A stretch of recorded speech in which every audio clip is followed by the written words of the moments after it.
வெளிநாட்டு பயணத்தெல்லாம் முடித்து விட்டார். வெளிநாட்டு பயணத்தை முடிச்சுட்டு கிளம்பிட்டார்.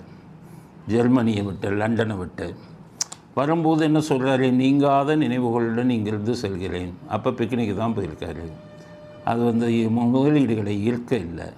முதலீடுகளை ஈர்க்க போனால் நீங்காத நினைவுகளுடன் எப்படி வருவீங்க?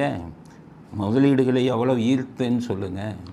எடப்பாடி கேட்குறாரு, எவ்வளோ முதலீடுகளை ஈர்த்தேன்னு சொல்லுங்கள். இல்லை முதலீடுகளை ஈர்த்தீங்களா, இல்லை நீங்கள் போய் கொள்ளையடித்த பணத்தை முதலீடு செஞ்சீங்களா? ஏன்னா வைரமுத்து அப்படி தான் கவிதை எழுதுகிறார். முதலீடுகளை செய்து விட்டாயின்னு சொல்லுது. அதனால் எடப்பாடி கேட்குறாரு, முதலீடுகளை எங்கே ஈர்த்தீங்க அப்படின்னு கேட்டால் அவர் என்ன சொல்கிறாரு, பெரியாரின் கொள்கைகளை அங்கே முதலீடு செஞ்சுட்டாராம்.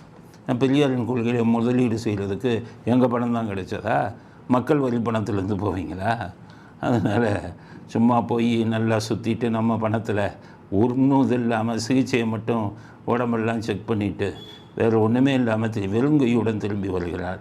நம்முடைய கிட்டத்தட்ட கோடிக்கணக்கான பணம் அரசு பணம் வீணடித்து விட்டு திரும்புகிறார்.